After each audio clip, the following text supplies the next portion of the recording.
Hello and welcome to the free JIB classes.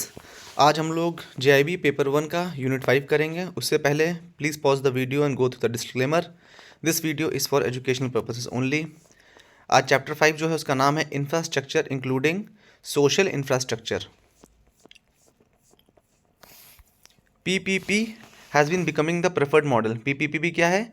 Public private partnership. आपने भी शुरू में जो पढ़ा था पीपीपी, वो था परचेजिंग पावर पैरिटी, जो हम लोगों ने आईएमएफ के टाइम पे पढ़ा था अभी शुरू में जब जीडीपी की बात हो रही थी। वो था परचेजिंग पावर पैरिटी। ये ट्रिपल पी का मतलब है पब्लिक प्राइवेट पार्टनरशिप। इंफ्रास्ट्रक्चर की बात होगी जब भी तो पीपीपी का मतलब है public private partnership. Has been becoming the preferred model, मतलब कि जो गवर्नमेंट है वो प्राइवेट कंपनीज के साथ मिलकर या प्राइवेट एंटरप्राइज के साथ मिल करके जो काम कर रही है उसको बोलते हैं पब्लिक प्राइवेट पार्टनरशिप। क्यों ऐसा किया जा रहा है ये आगे क्लियर होगा आपको। In this spirit the national investment and infrastructure fund was introduce by the government of India. इसीलिए गवर्नमेंट ने NIIF यानी कि national investment and infrastructure fund बनाया है, जिससे कि PPP मॉडल के अंतर्गत विकास किया जा सके। किनका? इंफ्रास्ट्रक्चर प्रोजेक्ट्स का। Infrastructure includes roads, ports, airports, bridges, railways, water supply, sewage, power, telecommunication, irrigation and so on. Infrastructure में कौन कौन सी चीज़ें आती हैं ये मोटा मोटा में दे दिया है। जितने भी ट्रांसपोर्ट के मीडियम्स होते हैं, चाहे वो पोर्ट्स हों, चाहे वो सी पोर्ट्स हों, चाहे एयरपोर्ट्स हों, चाहे ब्रिजेस हों, जो भी चीज़ें हैं वो सब आती हैं इंफ्रास्ट्रक्चर के अंतर्गत। इंफ्रास्ट्रक्चर कैन बी इधर हार्ड और सॉफ्ट। ये इंपॉर्टेंट देखिए, इंफ्रास्ट्रक्चर दो प्रकार का होता है, एक होता है हार्ड, एक होता है सॉफ्ट। हार्ड इंफ्रास्ट्रक्चर क्या होता है? Major physical network such as road, port, transport etcetera. ठीक है, जो भी फिजिकल नेटवर्क्स हैं वो सबको बोलते हैं हार्ड इंफ्रास्ट्रक्चर। सॉफ्ट वाला क्या होता है? सॉफ्ट का मतलब होता है जिससे कि इकोनॉमी चलती रहे, जैसे कि financial, educational, health care, law enforcement agency, यानी जैसे आपका कोर्ट कचहरी हो गया, या हेल्थ केयर सर्विसेज, जितने भी आपके सामुदायिक केंद्र हों या डिस्ट्रिक्ट हॉस्पिटल्स हैं, जो भी हॉस्पिटल्स हैं, एम्स हो, सब ये सब कुछ चीज़ें, या आपके एजुकेशनल इंस्टीट्यूट चाहे IIT लेवल के हों चाहे आपके प्राथमिक विद्यालय हों, ये सब भी इंफ्रास्ट्रक्चर में ही काउंट होते हैं, लेकिन इनको बोलते हैं सॉफ्ट इंफ्रास्ट्रक्चर। ऐसा एक रीज़न ये भी है कि ये जो इंफ्रास्ट्रक्चर सॉफ्ट वाला, एक आप ऐसे भी ध्यान कर सकते हैं, ये प्रॉफिट मेकिंग पर्पज से नहीं बनाए गए हैं। ठीक है, ये सिस्टम रन कर सके, सिटीजन्स को दिक्कत ना हो, उसके लिए बनाया गया। जो हार्ड वाला होता है वो बेसिकली देखा है ट्रांसपोर्ट है या कम्युनिकेशन है, वो प्रॉफिट मेकिंग भी है और इकोनॉमी रन करने के लिए भी है, तो ये ध्यान रखिएगा। एंड इसके आते हैं एनर्जी इंफ्रास्ट्रक्चर। क्या होता है? That permits large scale energy transmission from producer to consumer. ठीक है, जो जो प्रोड्यूस कर रहा है, मतलब जो बना रहा है, जो कंज्यूम कर रहा है, जो उसका उपभोग कर रहा है, उस तक एनर्जी पहुंच सके। देखिए, एनर्जी देखा जाए तो जैसे solar energy for example, solar energy सबके लिए फ्री है, लेकिन उसको वो उसमें कन्वर्ट करना प्लस वो प्रोड्यूसर से कंज्यूमर तक पहुंचाना, इन सब के लिए जो इंफ्रास्ट्रक्चर चाहिए वो किस में काउंट होगा? एनर्जी इंफ्रास्ट्रक्चर में। ठीक है, क्योंकि एनर्जी जितने मीडियम से बने, चाहे सोलर से बने, चाहे आपकी एयर से बने, चाहे पानी से बने, किसी भी सोर्स से अगर एनर्जी बनती है तो वो फ्री है, लेकिन उसको बनाने के लिए, उसको प्रोड्यूस करने के लिए, उसको ट्रांसमिट करने के लिए जो भी आपको चीज़ें रिक्वायर्ड होंगी वो किस में आएंगी? एनर्जी इंफ्रास्ट्रक्चर के अंतर्गत। रेन्यूएबल एनर्जी में इंडिया ने क्या क्या इनिशिएटिव्स लिए हैं? During the period from April 14 to January 21, the installed renewable energy capacity of India has increased by 2.5 times. ये ध्यान करने वाली बात है कि 14 से लेकर 21 तक के बीच में जो गवर्नमेंट ऑफ इंडिया की रिन्यूएबल एनर्जी कैपेसिटी थी वो 2.5 गुना बढ़ चुकी है। और इसी टाइम में जो नया सोलर एनर्जी इंस्टॉल हुआ है कैपेसिटी, वो करीब 15 टाइम्स बढ़ चुकी है, 15 गुना, which itself is a big achievement. Globally today India stands fourth in renewable energy power capacity. इस समय वैश्विक स्तर पर जो इंडिया है वो चौथे नंबर पर है, किसमें? रिन्यूएबल एनर्जी पावर कैपेसिटी में। चौथे नंबर पर है किसमें? विंड पावर में भी। और पाँचवें नंबर पर है सोलर पावर कैपेसिटी में। मतलब रिन्यूएबल एनर्जी और विंड पावर में चौथे नंबर पर है और सोलर एनर्जी में कितना? पाँचवें नंबर पर। रिन्यूएबल एनर्जी प्रोग्राम, ये देखिए, ये नहीं ध्यान रखना है कौन से नंबर पर है या क्या है, बस आपको ध्यान रखना है कि इन इन फील्ड्स में बहुत अच्छा कर रहा है India. Renewable energy programmes and projects in India attracted an investment of $64.2 billion. देखिए, फॉरेक्स रिजर्व का भी हो चाहे FDI इन्वेस्टमेंट हो, इस सब के लिए भी रिन्यूएबल एनर्जी एक बहुत अच्छा मीडियम है। इसमें कितना इन्वेस्टमेंट पाया है अभी तक? 64.2 बिलियन का, which itself is very big. Water management infrastructure. Water management infrastructure क्या होता है? Comprises drinking water supply, waste water collection and disposal, drainage systems, major irrigation, reservoirs, irrigation canals etcetera. तो वाटर मैनेजमेंट का मतलब सिर्फ ये नहीं है कि घरों तक पानी पहुंचे, इसका मतलब ओवरऑल मैनेजमेंट से है। फिर चाहे वो सीवेज का गंदा पानी और उसे ट्रीटमेंट दे करके दोबारा यूटिलाइज किया जा सके, या चाहे जो पॉल्यूशन नदियों में हो वो हो, या जो नदी नाले हैं उनका ड्रेनेज सिस्टम मेंटेन करना हो, या खेतों में या कृषि उपयोग के लिए जो इरिगेशन सिंचाई के जो माध्यम होते हैं उनके लिए, जैसे तालाब बनाए जाते हैं या कैनाल्स बनाई जाती हैं, नहर बनाई जाती हैं, उन सब के लिए, या फिर इरिगेशन के जो तरीके हैं जैसे ड्रिप इरिगेशन हो गया या स्प्रिंकलर सिस्टम हो गया, उन सब चीज़ों के लिए, ये सभी किस्म, इन सब के लिए जो भी इंफ्रास्ट्रक्चर बनेगा उसको क्या बोलेंगे, वाटर मैनेजमेंट इंफ्रास्ट्रक्चर। अब आते हैं कम्युनिकेशन इंफ्रास्ट्रक्चर पर। इसमें क्या क्या इंक्लूड होता है, इसमें इंक्लूड होता है postal services, telephone networks, mobile phone networks, television, radio broadcast station, internet, satellites, ये सब किस में आते हैं, कम्युनिकेशन इंफ्रास्ट्रक्चर में। इसके लिए गवर्नमेंट ऑफ इंडिया ने क्या क्या इनिशिएटिव्स लिए हैं जल्दी में।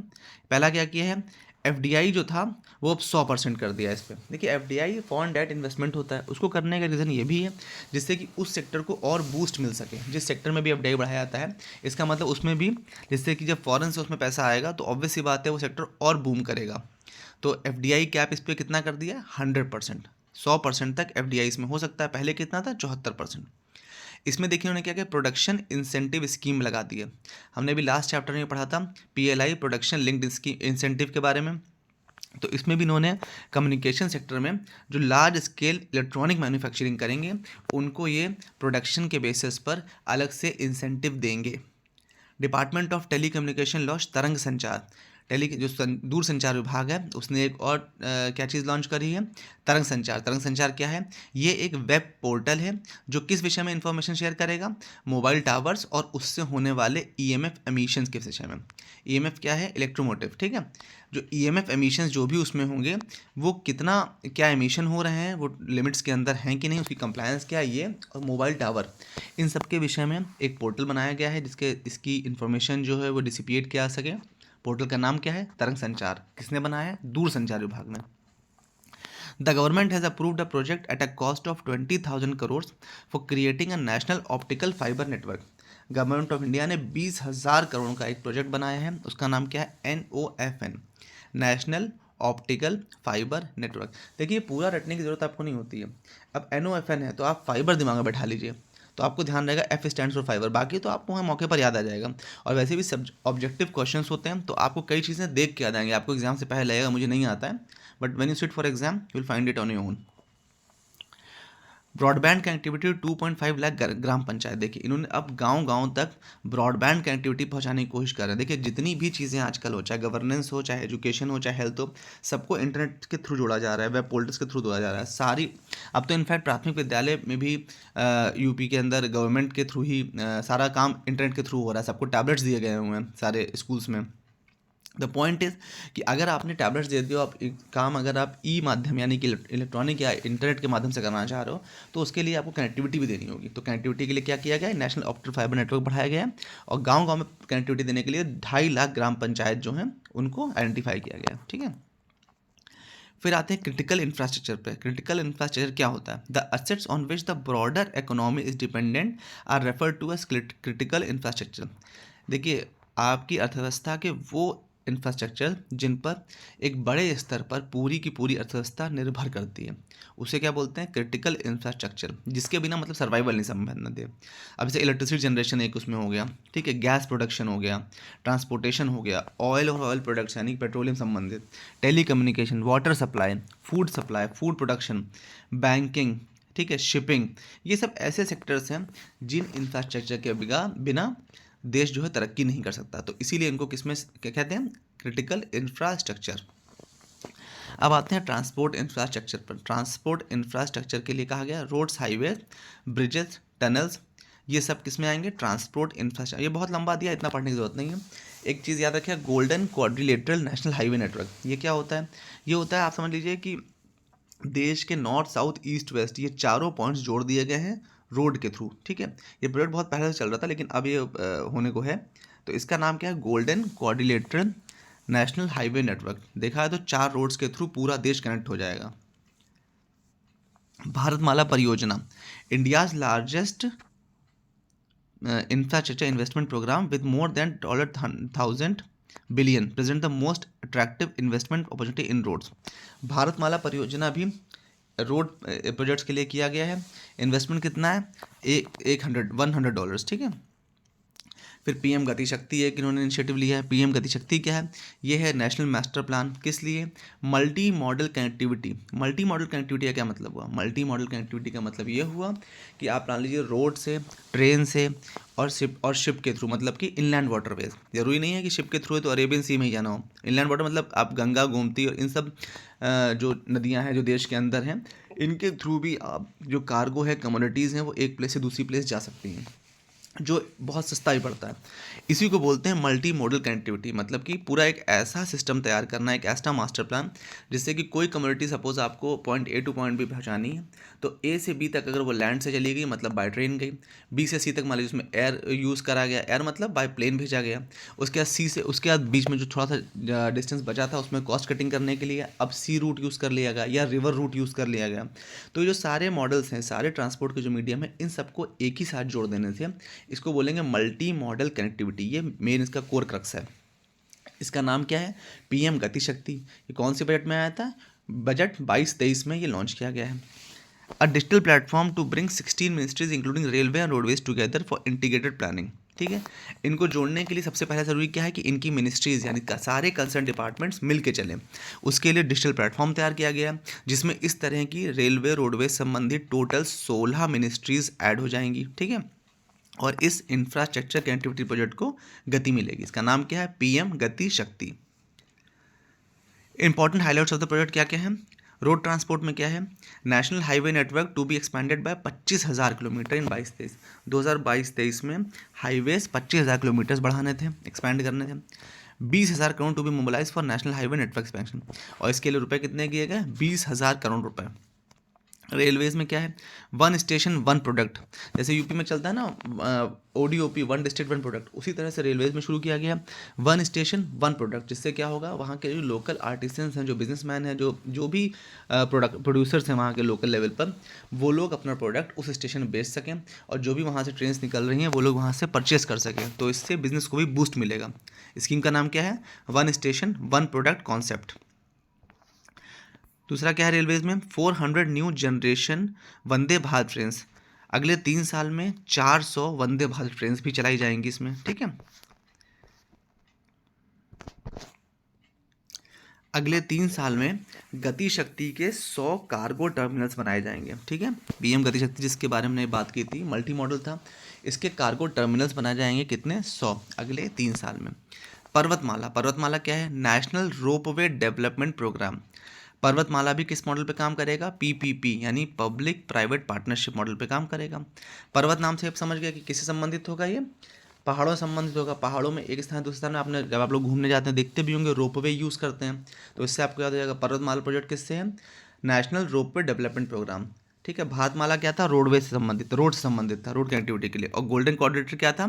देश के 4 कोने, नॉर्थ साउथ ईस्ट वेस्ट, जो एक्सट्रीम एंड्स हैं उनको जोड़ने के लिए, वो गोल्डन कोऑर्डिनेटर था।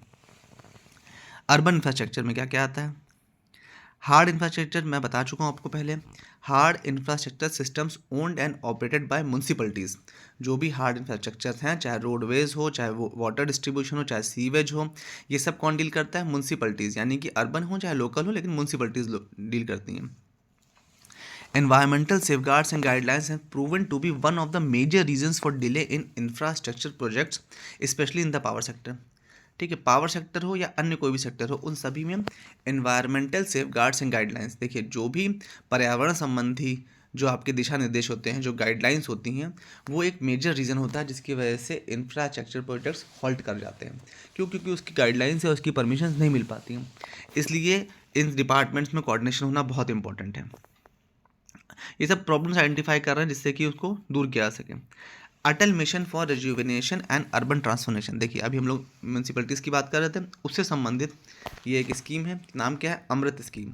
अटल mission for rejuvenation and urban transformation. ठीक है, along with smart cities were jointly plan and launched by government to transform urban living condition through infrastructure upgradation. Urban level पर इंफ्रास्ट्रक्चर को अपग्रेड करने और develop करने के लिए अर्बन अमृत scheme आई है। फुल फॉर्म क्या है? अटल मिशन फॉर रिजुवेनेशन, मतलब उसमें दोबारा जान भरने के लिए, एंड अर्बन, अर्बन मतलब शहरी, ट्रांसफॉर्मेशन मतलब बदलाव। इससे आप याद हो जाएगा आपको, ये आपका शहरी जो आपकी अर्बन लिविंग है उसकी कंडीशंस को बेटर करने के लिए लॉन्च हुई है। ग्रीन इंफ्रास्ट्रक्चर क्या होता है? जैसा कि नाम से ही क्लियर है, ग्रीन मतलब नेचर, नेचर मतलब नेचुरल इन्वायरमेंट, यानी प्राकृतिक पर्यावरण जो भी है उससे संबंधित जो इंफ्रास्ट्रक्चर होगा वो किस में आएगा? ग्रीन इंफ्रास्ट्रक्चर में। क्या क्या आता है इसमें? It includes green belts, wild life sanctuaries, environmental sensitive area, tiger land, elephant reserves. आप भी जानते हैं कि कोई भी रिजर्व हो या कोई भी सेंचुरी हो या कोई भी आपका जैसे आपके नेशनल पार्क्स होते हैं, इन सब के लिए भी भले ये नेचुरल ब्यूटीज़ हैं लेकिन इनके लिए भी ग्रीन इंफ्रास्ट्रक्चर यानी इंफ्रास्ट्रक्चर इनके लिए भी रिक्वायर्ड है, अदरवाइज़ ये डेवलप नहीं कर पाएंगे और इनसे रेवेन्यू भी बहुत जनरेट होता है गवर्नमेंट का। तो उसको वो किस में आएंगे? ग्रीन इंफ्रास्ट्रक्चर में आएंगे सब कुछ। During the pre independence era the social sector was neglected. आज़ादी से पहले क्या था कि जो सामाजिक सेक्टर था, सोशल सेक्टर था, वो नेग्लेक्ट किया जाता था, which had a negative impact on the economics production and productivity, जिसके कारण जो हमारा देश था उसके अर्थव्यवस्था में ना ही बहुत ज़्यादा प्रोडक्शन हो रहा था और प्रोडक्टिविटी तो बिल्कुल कम हो गई थी। At the time of independence it's literacy level was बेयरली 17% with the life expect. ये देखिए एक अचीवमेंट है ये, जब देश आज़ाद हुआ था उस समय साक्षरता दर क्या थी? 17%। और लाइफ एक्सपेक्टेंसी कितनी थी? 32.5। केवल 32.5 साल एक आदमी जीता था। ये लाइफ एक्सपेक्टेंसी का मतलब है कि जीवन दर, नॉर्मल जीवन दर कितनी थी? तो लिटरेसी यानी साक्षरता दर उस समय 17% थी और जीवन दर उस समय केवल 32.5 साल थी एक आदमी की। आज की डेट में बढ़ करके वो 74.04 हो गया है लिटरेसी, और लाइफ एक्सपेक्टेंसी बढ़ के 70% हो गया। और ये सब कुछ इसमें मेन कंट्रीब्यूशन किसका है? इंफ्रास्ट्रक्चर का। अगर इंफ्रास्ट्रक्चर नहीं बढ़ाया गया होता तो ना साक्षरता बढ़ पाती और ना ही इतनी मेडिकल फैसिलिटीज़ होती कि लोगों की लाइफ बढ़ पाए। ESG क्या है? ESG का फॉर्म याद कर लीजिए, एनवायरमेंटल, सोशल एंड गवर्नेंस। ये it's a modern dimension of corporate social responsibility. आप जानते हो कि CSR एक होता है कॉर्पोरेट सोशल रिस्पॉन्सिबिलिटी, जिसमें हर कंपनीज को 2% के करीब अपना देना पड़ता था, जिससे कि वो समाज के बेहतरी के लिए क्या काम कर रहे हैं उसके लिए। उसी का ये एक नया डायमेंशन है ESG, environmental, social and governance. आप ये समझ लीजिए कि इन 3 हेडिंग में से, इन्वायरमेंट में से या सोशल कुछ काम या गवर्नेंस, इन 3 हेडिंग में कंपनी को अपना CSR कंप्लीट करना है। Determine the long term and ethical impact of business on company investment. इसका मेन रीज़न क्या है? जिससे कि ये पता चले कि कंपनी का लॉन्ग टर्म और एथिक्स के हिसाब से कंपनी क्या इम्पैक्ट दे रही है अपने इन्वेस्टमेंट से। आगे हेल्थ के विषय में दिया हुआ है। हेल्थ में क्या है? NHM आप लोग को पता होगा, नेशनल हेल्थ मिशन। ये कब लॉन्च हुआ था? 21-22 में लॉन्च हुआ था। इसके अंतर्गत एक स्कीम क्या है? Ayushman Bharat health infrastructure mission. ये एक सेंट्रली यानी केंद्र से स्पॉन्सर एक स्कीम है और इसका आउटले कितना है? इसमें कितना बजट दिया गया? 64,180 करोड़। ठीक है, आयुष्मान भारत केंद्र की स्कीम हो गई, 21-22 के बजट में आई थी और 64,180 करोड़ रुपए का इसमें आउटले दिया गया यानी बजट दिया गया है। एजुकेशन, एजुकेशन एक फंडामेंटल और ह्यूमन राइट है, इट्स नॉट अ प्रिविलेज। ठीक है, ये प्रिविलेज नहीं है, ये एक मूलभूत और मानवाधिकार है एजुकेशन। ये किसमें कहा गया है? ये एक अमेंडमेंट हुआ था, 86 अमेंडमेंट हुआ था 2002 में संविधान में। उसमें आर्टिकल 21A में ये बात कही गई थी कि फ्री और कंपलसरी एजुकेशन 6 से 14 साल तक के बच्चों के लिए उनका मूलभूत अधिकार है, या मौलिक अधिकार, सॉरी, फंडामेंटल राइट्स होते हैं ना, तो उनका मौलिक अधिकार क्या है? 6 से 14 साल के बच्चों के लिए free and compulsory education. Article 21A amendment कौन सा है? 86, 2002 में आया था। इसके बाद 2022 में क्या आया है? National education policy. इसने क्या किया है? इसने 34 साल पुरानी पॉलिसी जो थी 1986 की, उसको रिप्लेस कर दिया है। अब न्यू नेशनल एजुकेशन पॉलिसी जो नई वाली आई है उसमें क्या किया गया? उसमें 10+2 को रिप्लेस करके 5+3+3+4 यानी कि 5-3-3-4 का फ्रेमवर्क तैयार किया गया है, जिसमें 12 साल की एजुकेशन और 3 साल का आंगनवाड़ी। आंगनवाड़ी मतलब प्री स्कूल, जैसे आपके किड्जी वगैरह प्रेप स्कूल्स होते हैं उस तरह से आंगनवाड़ी होता है। तो 3 साल का आंगनवाड़ी का प्री स्कूल और उसके अलावा 12 साल का टोटल होगा। टोटल कितने हो गए? ये 5, 12 और 3, 15 साल। 5-3-8, 8-3 11, 11-4 15। तो अब इस तरह से ये मॉडल दिया गया है इसमें नई न्यू एजुकेशन पॉलिसी में। 5334 याद कर लीजिएगा आप। Family welfare, the primary goal of the family welfare programme is to stabilise the population, offer high quality health services. देखिए, जब तक पॉपुलेशन नहीं कंट्रोल होगी, जब तक जनसंख्या नहीं कंट्रोल होगी, तब तक कोई भी सर्विस इंफ्रास्ट्रक्चर सफिशिएंट नहीं हो सकता। तो फैमिली वेलफेयर यानी फैमिली वेलफेयर प्रोग्राम्स का मेन एम क्या है? जनसंख्या नियंत्रण करना। Development of health care infrastructure, इसमें देखिए फिर से हेल्थ केयर इंफ्रास्ट्रक्चर में फिर से आयुष्मान भारत के भाई, इसमें नाम क्या है, पीएम अभी, PM Ayushman Bharat health infrastructure mission, ठीक है। इसका काम क्या है, प्राइमरी एंड सेकेंडरी, यानी प्राथमिक स्तर पर, सेकेंडरी स्तर पर, टेरशरी, इन तीनों स्तर पर हेल्थ सिस्टम को बेटर बनाना। 2021 में क्या हुआ था, Ayushman Bharat digital mission launch हुआ था, जिसको पहले क्या बोलते हैं, नेशनल डिजिटल मिशन। पहले जिसको नेशनल डिजिटल हेल्थ मिशन कहा जाता था, उसको 2021 से क्या कहा गया, Ayushman Bharat digital mission, ABDM, ठीक है। किस पर्पज़ से लॉन्च हुआ था, जिससे कि हेल्थ इंफ्रास्ट्रक्चर को बेहतर किया जा सके। आशा करता हूँ आपको इंफ्रास्ट्रक्चर कॉन्सेप्ट क्लियर हो गया होगा। कोई डाउट हो तो आप कमेंट सेक्शन में पूछ सकते हैं। मैं बोलना भूल गया था, please don't forget to subscribe the channel और वीडियो को ज़्यादा से ज़्यादा शेयर कर लीजिए। If any doubt please don't mind to comment. Thank you so much.